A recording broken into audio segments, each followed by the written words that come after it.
Hi guys, my name is Joe Lemus. I'm doing my part of Penguin Watch and my personal experience from this. So the purpose of this project is to, count penguins, chicks, eggs, any other animals or objects that we see in the images, and it's going to help us understand the lives and the environments of these penguins and the conditions that they live in. So this project dives in a little bit further than just single penguins. There's different breeds like king penguins. You can really tell them apart from other penguins because they're gray/black with white stomachs, and they have orange markings right behind their head. And the chicks are brown. They're very fuzzy, fluffy, and they start to molt away after a few months, once they're growing. Now with the king penguins, you got to pay a little bit closer attention. There's a king penguin adult and a chick, and they're very similar but very different from the two on the left over here. The king penguins are a little bit smaller and not as iconic as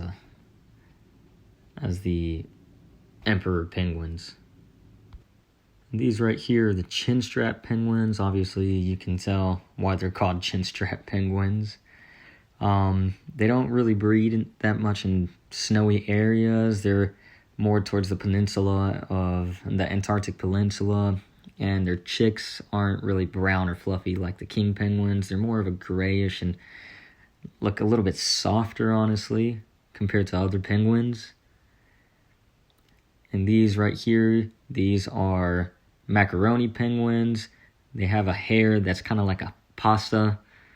So, they're very easy to point out, and they're very popular as well, kind of like emperor penguins, mainly because of the hair. And these are the little baby chicks, a little young for the pasta hair though, so they'll grow into it.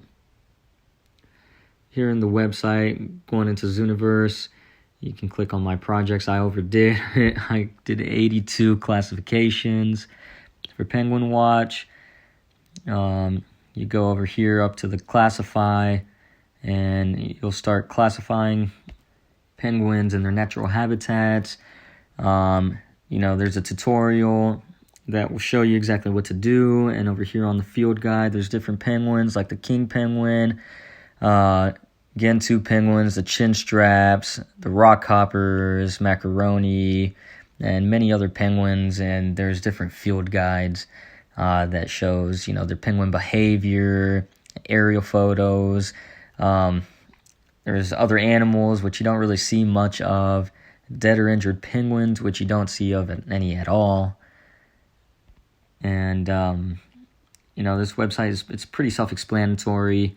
It's very easy to me, very simple.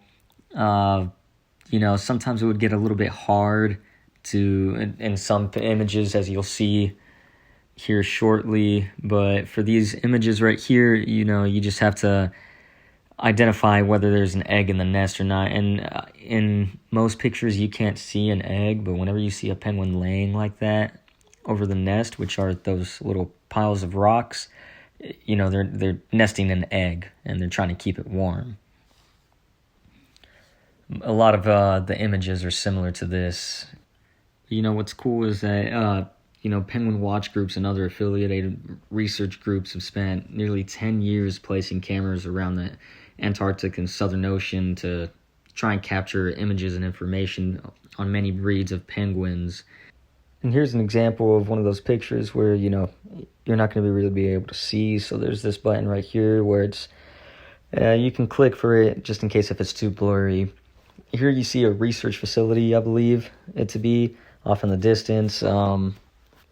There's pros and cons to, having something virtual like this, as in having a research facility. In a research facility, you have to endure the very cold temperature and, the grueling weather that penguins are really made for. And unlike when doing research online like this website provides, you get to see time lapses throughout the whole year and get to really monitor the breeding patterns and see what potential threats in the environment are for these penguins.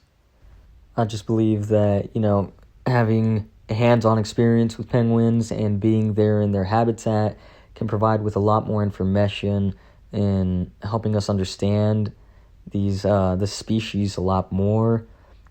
Overall, I thought that this project was fun. I personally love penguins. They're one of my favorite animals. They're goofy, cute, clumsy. I feel like my participation in this project really helped identify key features in how penguins react and how they interact with each other, how they interact in groups and in the environment. I believe that when citizens log in onto this website, we get the chance to help researchers reach their goal in identifying potential threats and, helping understand their breeding seasons.